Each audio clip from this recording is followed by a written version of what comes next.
Hey, what's up everyone? Raging Golden Eagle here, having way too much fun as always. And I'm sitting here recording this in the middle of the night because I got a headache so bad it won't let me sleep.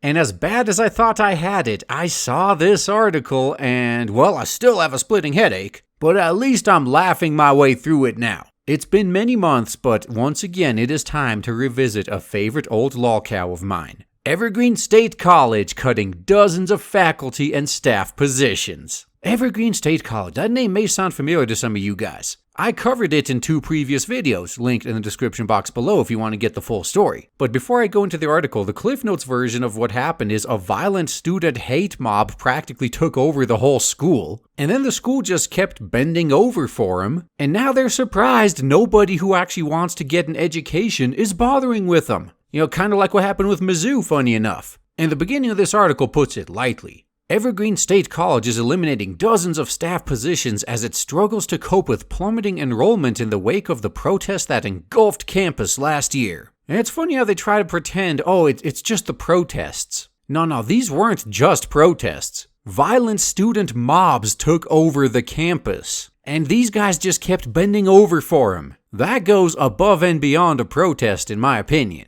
But anyway, they apparently cut 24 faculty and eliminated 19 vacant staff positions, so nobody technically lost a job in those 19, and up to 20 additional people could soon be laid off. That's quite a bit of people for what's not really all that large of a college, though. The staffing cuts, which include not renewing contracts for several adjunct faculty members, because of course that's what they always do. They always just kick the adjunct professors to the curb first, not their tenured full-time professors. Even though we know full well which one is far more expensive. But moving on, the cuts come shortly after the college revealed it would be cutting $5.9 million from the budget in anticipation of a shortfall in applications of up to 20%. Yeah, I think they may need to up that estimate a little bit if you know what I mean. And if you happen to be unfortunate enough to be going to school here, here's a little taste of what you're going to be missing out on. Evergreen State will also have to reduce staff support in the library and media department, the enrollment and marketing department, and custodial positions.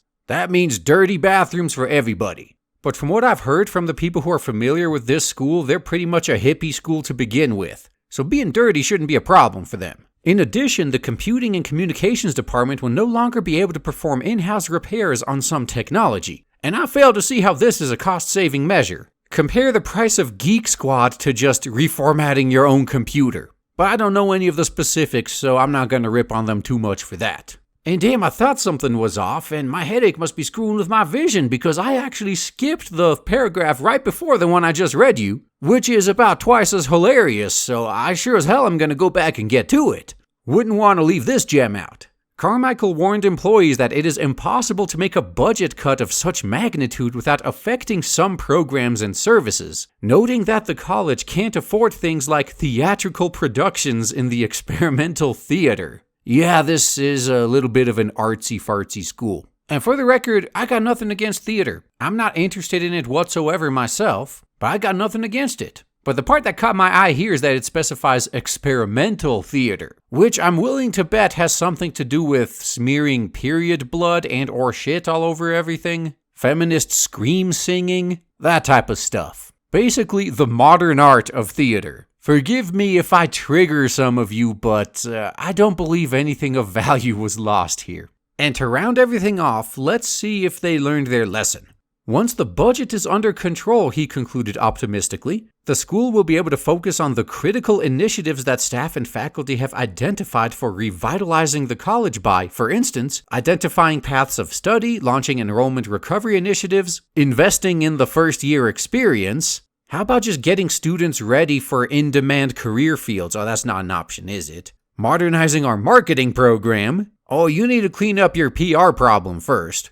And here's the best part. And committing to inclusive excellence and equality for all students. What the hell does that even mean? Inclusive excellence and equality for all students? Looks like I'm going to have to dig up past events again, huh? The events that led up to this entire mess in the first place were caused by a violent mob that insists on seeing racism everywhere and inequality everywhere. Everything is racist, everything is sexist, everything is homophobic, and they have to point it all out. So in the same vein as Mizzou, this had the interesting side effect of not only scaring off students who actually wanted to learn something, but also other SJW potential students because they honestly believed, oh hey, this school is a hive of racism and bigotry. And I say this as a joke, but when I say this, know that there's people out there that legitimately believe this shit. They legitimately believe that the problem that this school is suffering from is that they aren't diverse and inclusive enough, and that this alleged fact is what scared away all of their potential students. Because why would these students want to go to what is basically a Hitler Youth school after all, judging by all these protesters and what they've been saying? That's what they honestly believe. But for those of us with functioning brains, we have yet another example of get woke, go broke. And that's all I got to say, guys. Thanks for listening.